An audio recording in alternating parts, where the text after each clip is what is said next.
Spoilers and Fandom is like a book club for geeky stuff.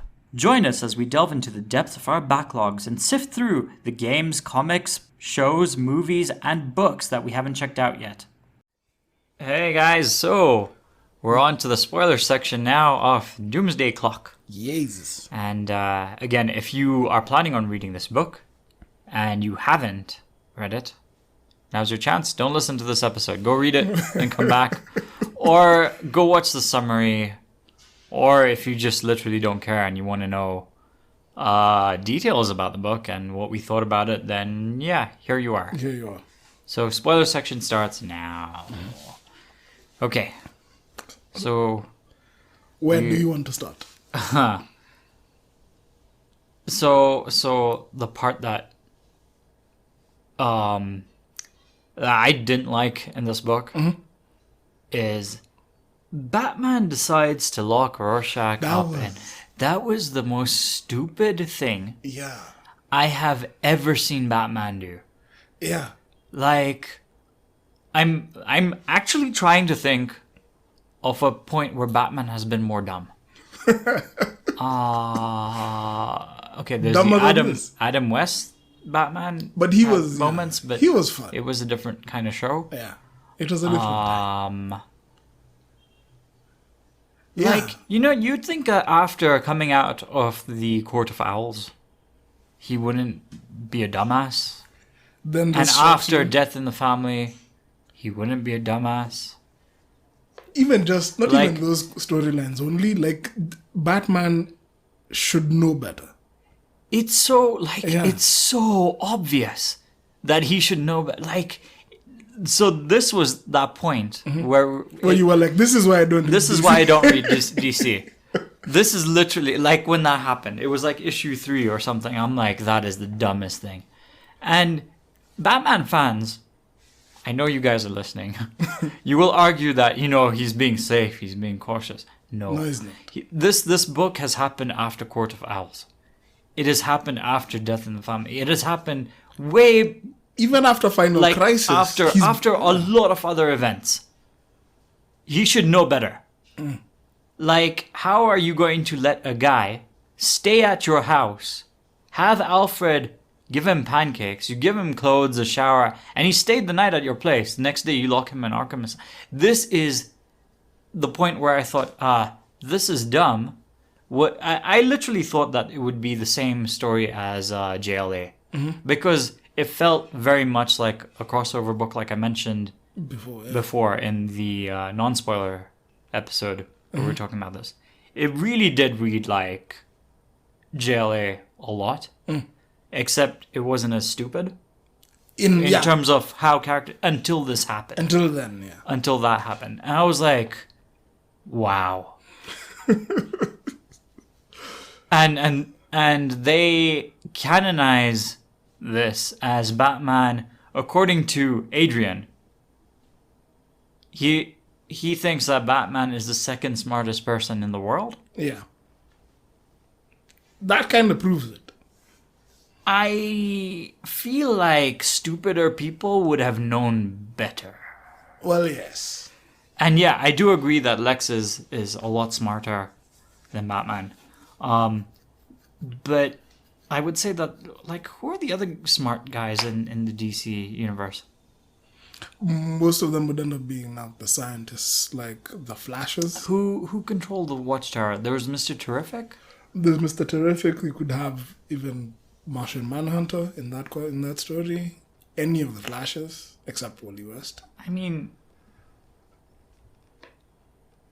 who else is smart? Even Cyborg is smart. Yeah, like... But Batman? Smarter than Batman? No. But all of them would not have made the same decision. None of them would have made that decision. Yeah. Yeah. Like, so that really... Even Joker wouldn't have made that decision. Well, who knows? Look at what he did with the Joker was so useless, though, in this book. He was, yeah. Why was he... What did he even do? Like the Joker feels like completely wasted. He didn't do anything. Yeah, he really didn't do anything. Just he was there, and he made like a cover Yeah, he made a cover. And he made 2 covers, actually. There's one variant cover with Rorschach, like, hitting him, which doesn't happen Oh yeah, which it doesn't. in the books. No, he does. No, I thought he beats. I thought Joker gets beaten by Rorschach. Oh, he does? Yeah. Okay, I don't remember it then. So it wasn't very significant compared to the way it looked on the cover. It was basically that, but nothing much bigger than that. Yeah. And again, that moment where guys, like, the comedian shows up. He starts killing B-list villains. Yeah, like he shoots, he blows out. Basically, he will shoot. Just this really pisses me off so much. He will shoot a villain called Typhoon in the face, in the head, and that guy is dead. You will not see him again. But then, for whatever reason, an A-list villain like Riddler, he will get a kneecap. Even Lex. He got Lex in the chest. Okay, he got Lex in the side. Yeah, and Lex was killed. But he was aiming for Adrian, though. Yeah. But still, like, this stuff, like, let's make a crossover book. It really felt like you're not allowed to touch these characters. These side characters you can kill. Yeah, the ones that we've made for you. I hate that. It's so transparently bullshit. I really don't like seeing that. No, because you know you've subtracted all the stakes from the story at that point. Yeah. And you've made it just feel like a very cheap crossover. Yeah.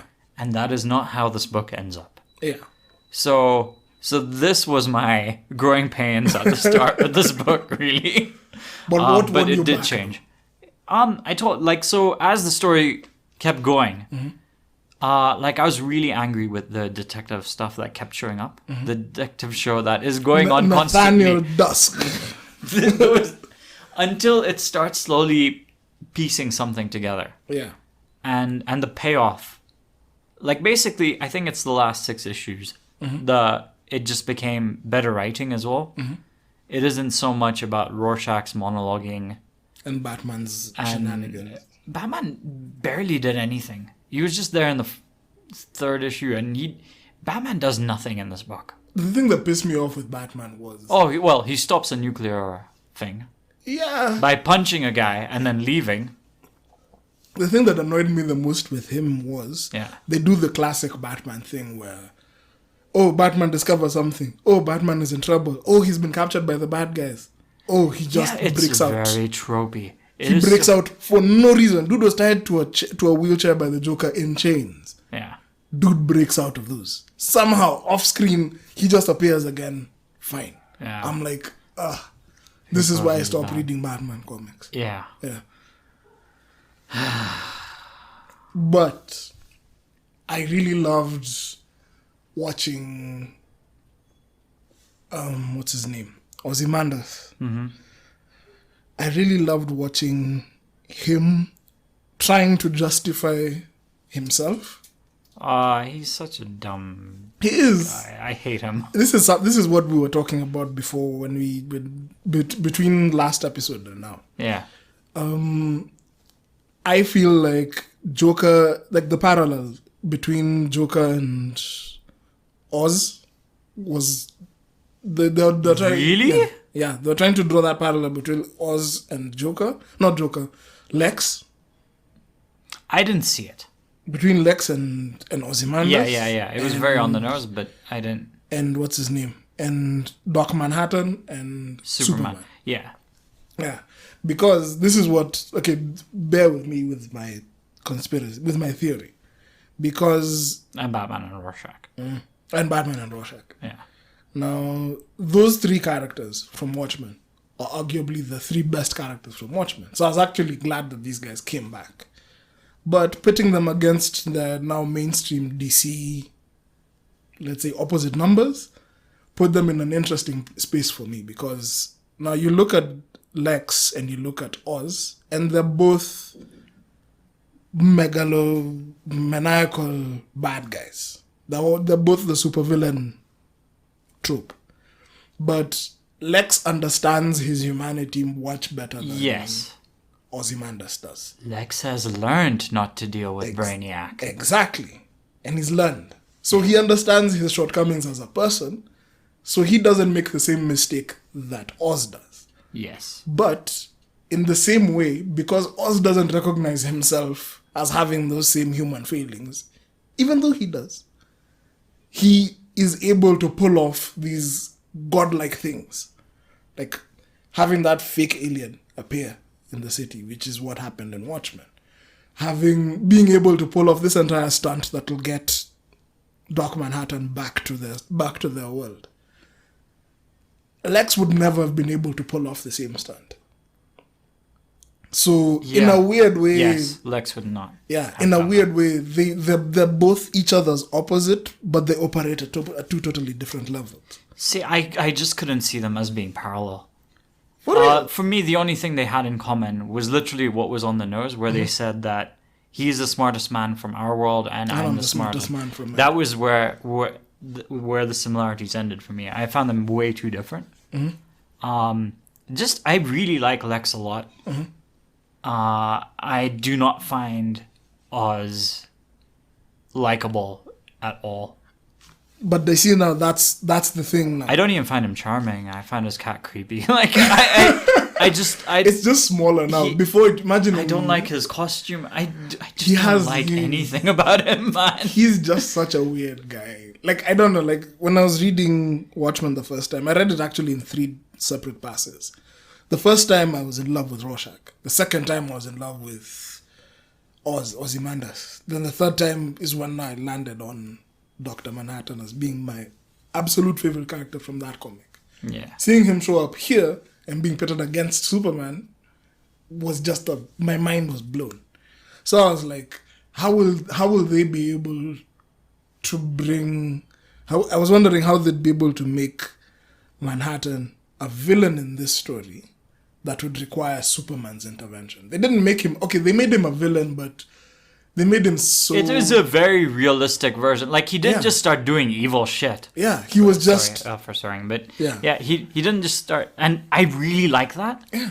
I hate it when... again, the trope with these crossover events. Oh, I'm a hero. Oh, I'm a hero. Oh, I don't know you. Let's fight. Yeah. This is every single crossover or meeting of heroes from different places that you will see throughout DC. You will see throughout Marvel. Everywhere. It is such a trope. It is stupid. Yeah. Like Civil War. Yeah, that's is just complete like BS. If guys, a 5-minute conversation would have stopped that entire story. Yeah. But now with this one, you see that it doesn't happen that way. Yeah. And the way it happens is very believable for those characters, except for Batman. Yeah. Like, everyone's, like, the way Superman and Dr. Manhattan, when they're finally clashing, it made perfect sense. Yeah. It made perfect sense. When Lex and Oz met up, it also made perfect sense. But when Batman and Rorschach met up, now... Just, why? Because you see now, everybody keeps saying that Batman should be more like Rorschach. But Rorschach was actually written... the same Rorschach, though, is he? No. No, like, he seems completely different from the Rorschach in the movie. Yeah. And even, and the Rorschach, and the original Rorschach was a moral absolutist. Yeah. And he was written that way to be... he was actually... He's more Punisher-ish.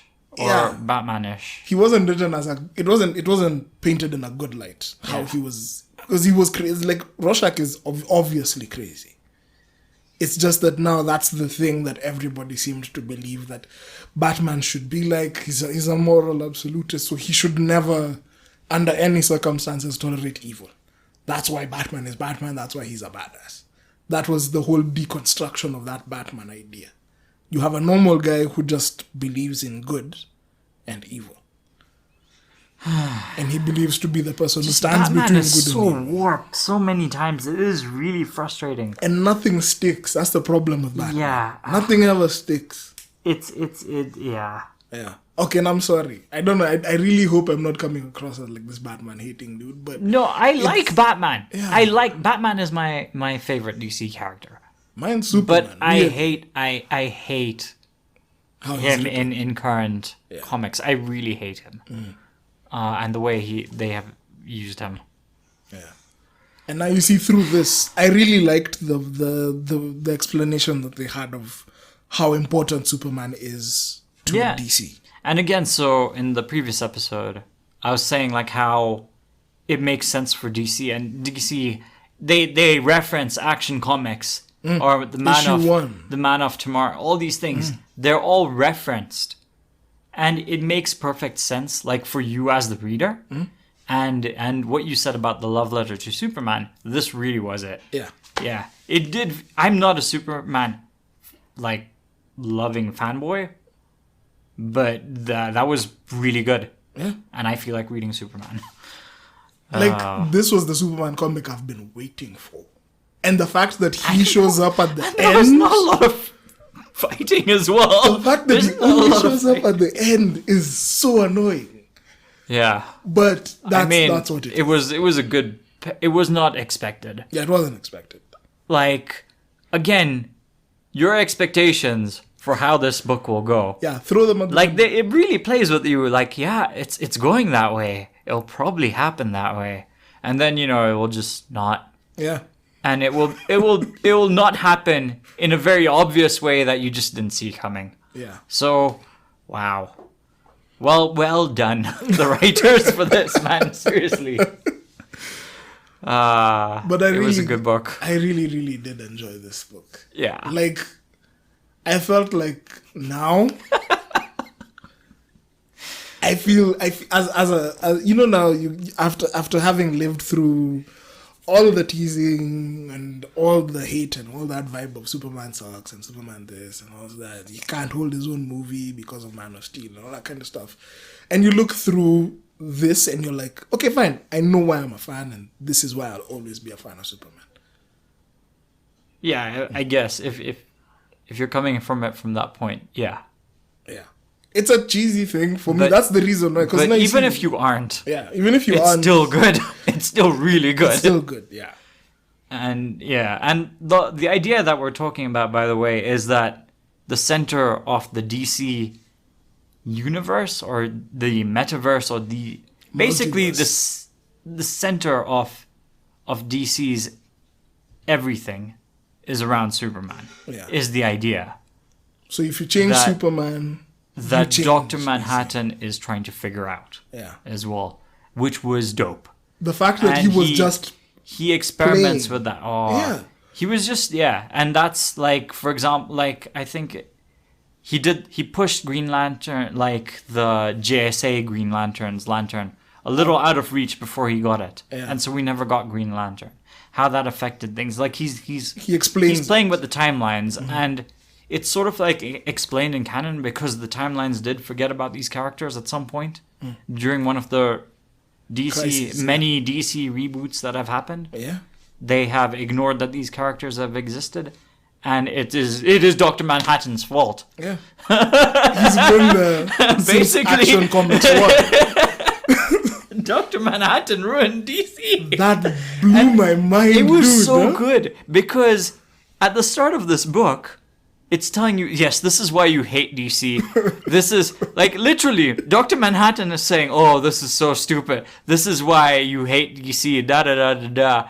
And then it just comes, they just bring it back around so well. And this is why you should like it. Like, oh, And the wow. fact that he's experiencing time at the same time. Yeah. Constant, that's like concurrently. Yes, Like he talks the about future, the past. the present. Like he'll be he's- having a conversation. Like his speech bubbles would be like June 3rd, 1967. Yeah. And he mentioned something. Then the next panel will be August 23rd, 2033. Yeah. Like he's all over the place. Yeah. And then when all that stuff comes together and you realize why it's been happening and what he's been doing, Yeah. it locks in the story in such a good way that I don't know. Like I really, it's really good. It's really just really good. Really well written. Yeah. Yeah. Here's what I don't understand. So after this stuff is resolved, right? The people. Oh, that firestorm thing. So the people. I liked who the died, Russian firestorm better than I liked the normal firestorm. He's Yes. just way better designed. Also, he looks like lion. that guy from Boku no Hero. Okay. I was about to say The Bleach. fire and ice guy's dad. I was about to say Bleach.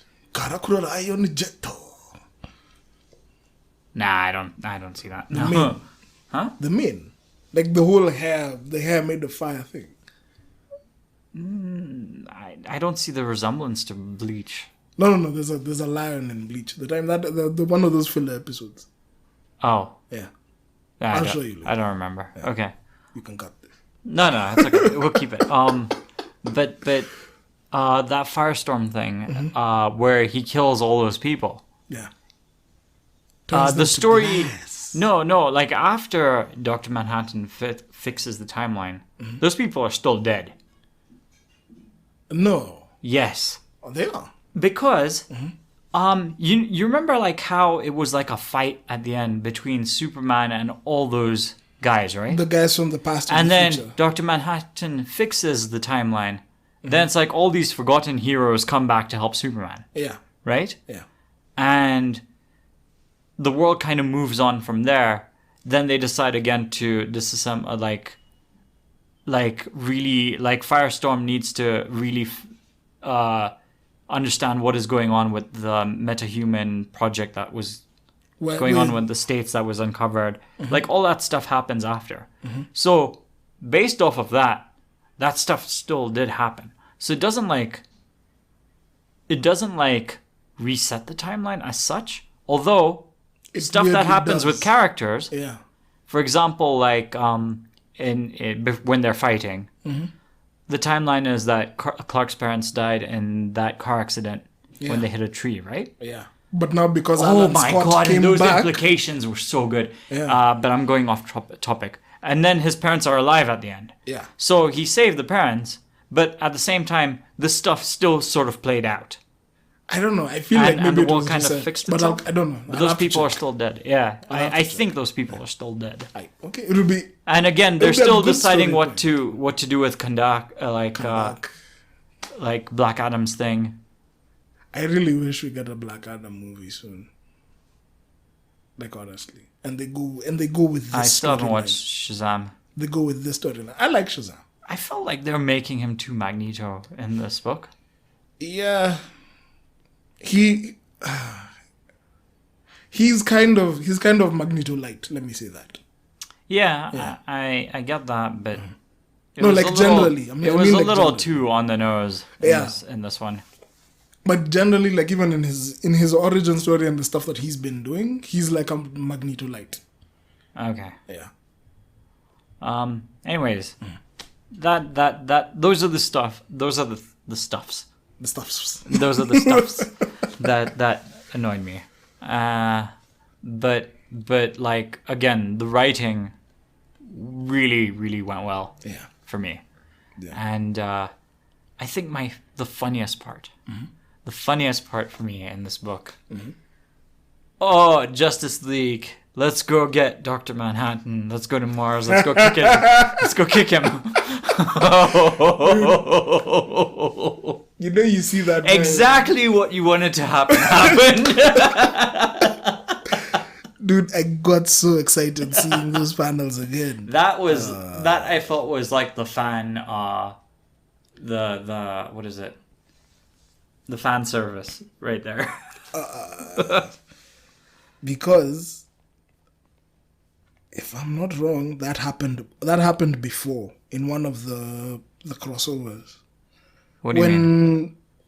If I'm not wrong, it happened in the DC Rebirth, and Dr. Manhattan showed up, and that actually happened. So they're just showing you old panels of it. Ah. Yeah.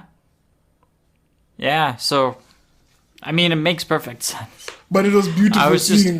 just happy when it happened because like they have this, you know, like DC and Marvel when they're about to do something heroic and there are all these like things that happen. There's this callback to Justice League Unlimited and the old Justice League cartoons where they have this banter on the way to do something, Yeah. which is going on. You have the Question making stupid jokes. You have like that sort of back and forth between the Green. Oh, shut your mouth. Oh, hold your. Blah blah blah. Here's Dr. Manhattan, who's like, forget you guys. and wasn't the way he disintegrated people? Didn't that remind you of Infinity War? A bit. But he's been doing it. He's done it like that before. Yeah, so he came but first. it looked a little. I guess the timing from when I'm reading this is.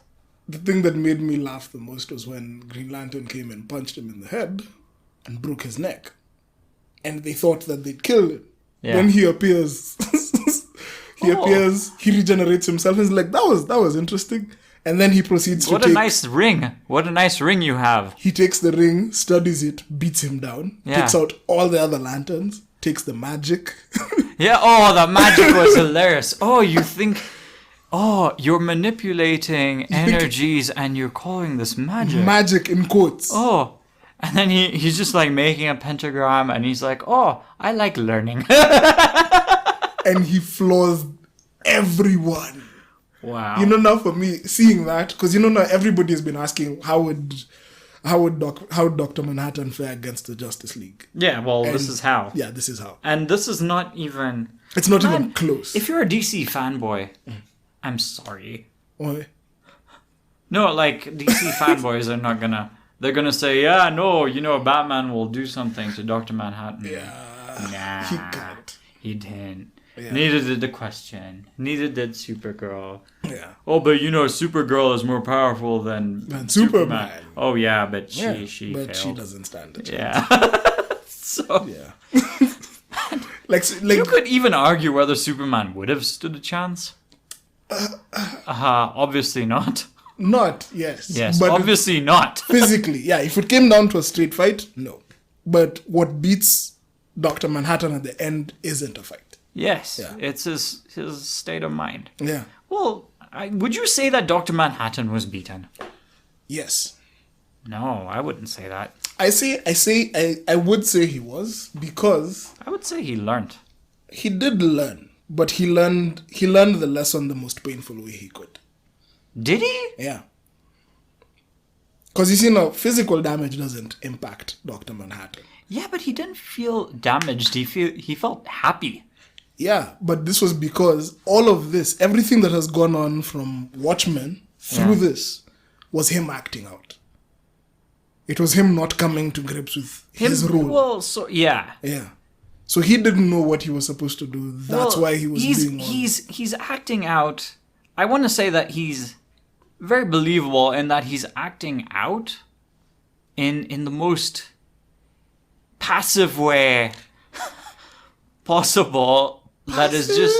I would say it's Dude, really... he's messed up a universe. It seemed very much like for his own amusement. Like to a point where he was just genuinely curious. I don't know. Because he arrives not knowing where the hell he is, Yeah. first of all. And he's confused at the way, the differences between this universe and the one that he's from. Yeah. So it felt like a genuine curiosity. Yeah. But not genuine curiosity filled with Let's see. with malice. Yeah, it's not malicious. Or with like joy even. Mm-hmm. It was just like curiosity for curiosity's sake. Oh yeah, true.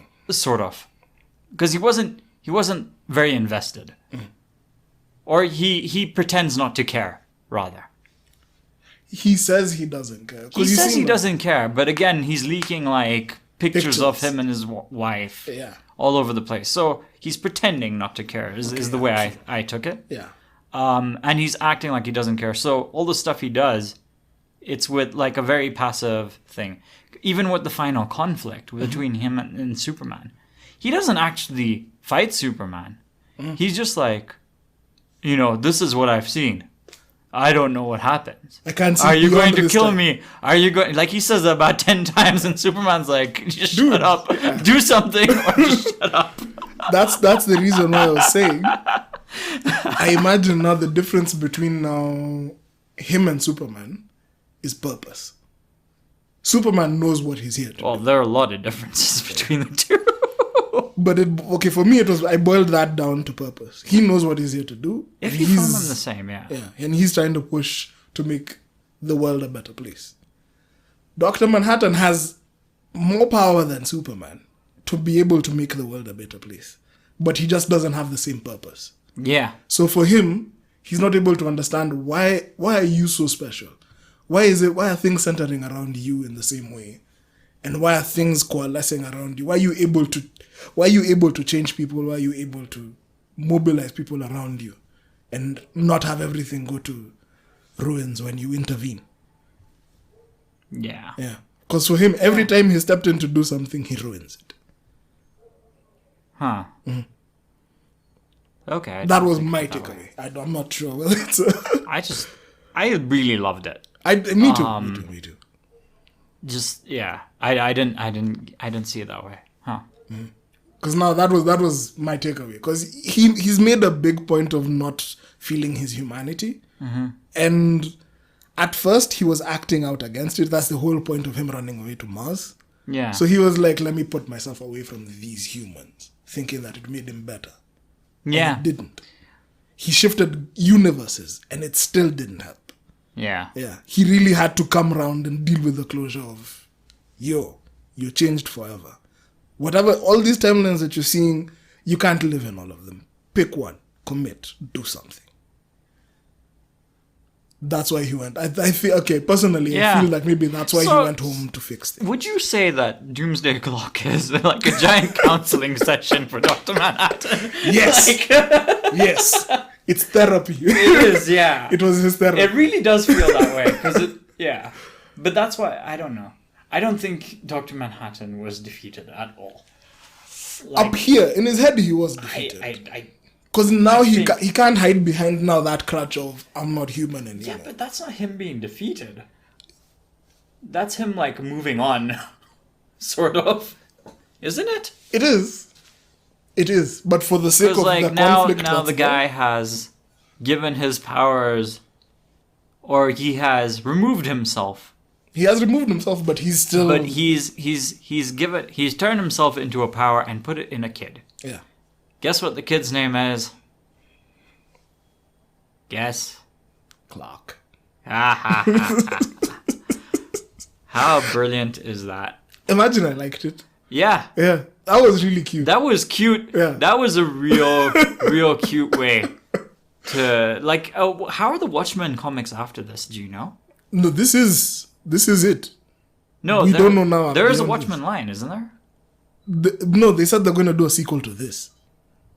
Oh, This is I thought this is the sequel to they had Watchmen. started a new storyline. Okay, okay. No. This is the sequel to Watchmen. Then Yeah. now there'll be a sequel to this. Yeah, and this I think is a good way for it for it. Like it is a nice way to end, and it is not the way I thought it would end. Yeah, and it's not cheesy. It's not. Well, it's cheesy. The nice way. It's a very nice kind of cheese. It's you a know, mild if you like Parmesan. your Parmesan, if you like your Gouda, whatever cheese you like, it is that kind of cheese. Yeah. Yeah, it's a good cheese. It's a good flavorful cheese. Yeah. Yeah. So those are the vibes from this book. What else was weird? I would read a whole comic of Lex and Ozymandias having conversations. Did you like the stuff when Lex was a good guy? When he came to the Hall of Justice to talk to Lois. When he's an actual hero? Just after the New 52? Oh, those... No, I didn't read those.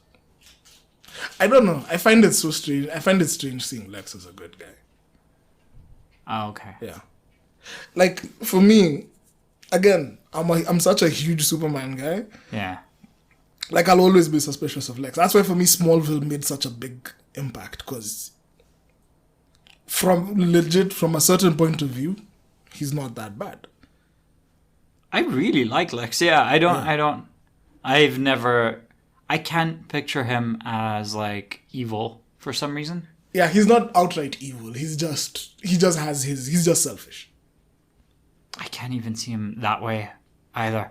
I have such a good view of Lex. I forgot what point I was trying to make by bringing that up.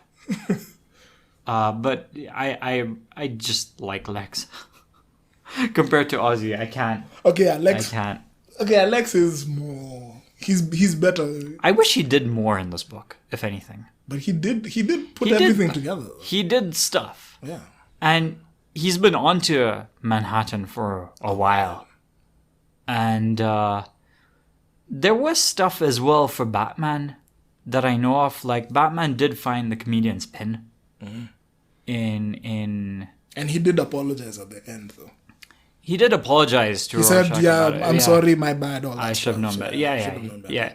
But still, But still, he like I'm pretty sure he found a comedian's pin at one point, and he was wondering what the hell this is. yeah.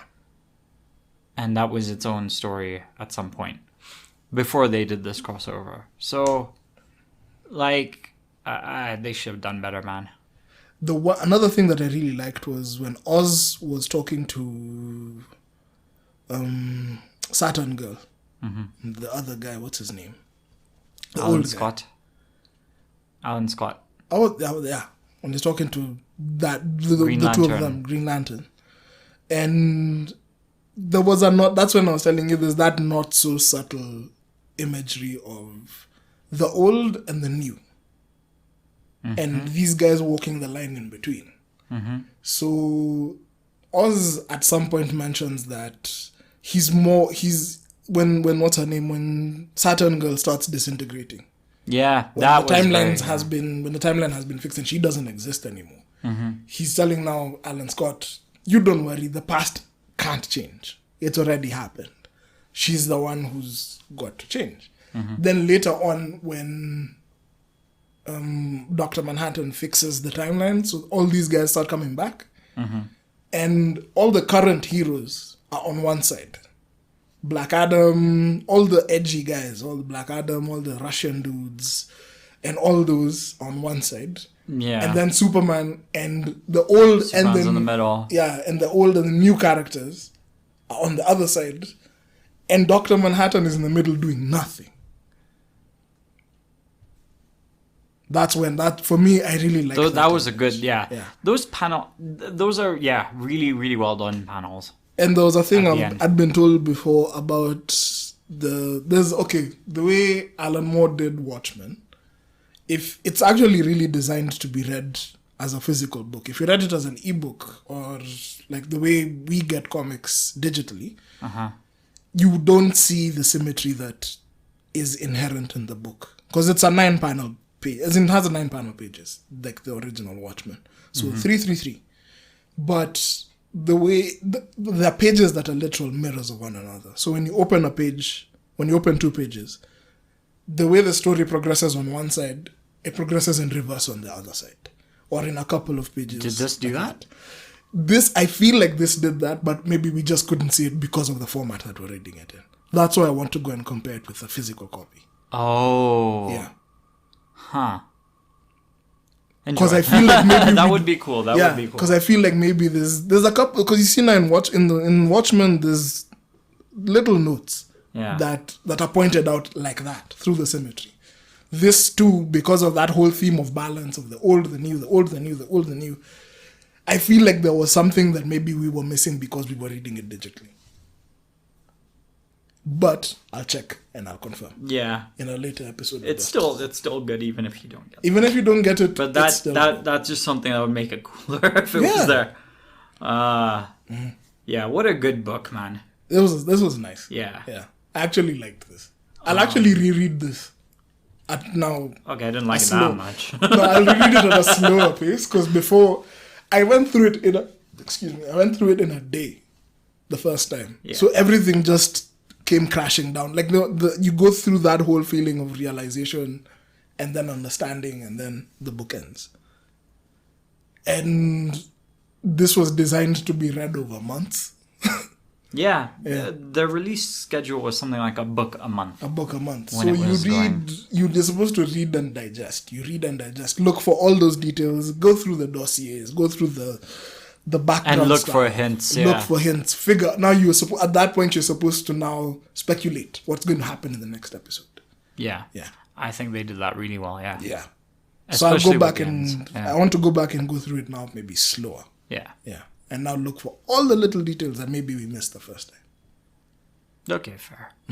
But then I again, don't have the patience. I'm a huge fan of Watchmen and Superman. So for me, this is just This is your ideal. yeah. This is my idea of fun. Fair. Yeah. Has your rating changed?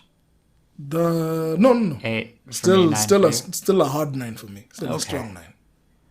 All right. Yeah. And I'm about to go now start recommending it to everyone I know. Yeah, it's quite good. Yeah. Anyways, guys, so is that it? Yeah, that's about it. Okay, so check that out. Please And recommend it to anyone that you know. Just yeah, blindly. it's good. It's a bit wordy. It's worth it.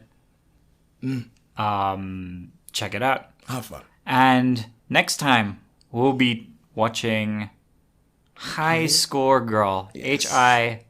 Score girl. Yeah, Score Girl. It's on Netflix. It's an anime. It's my pick.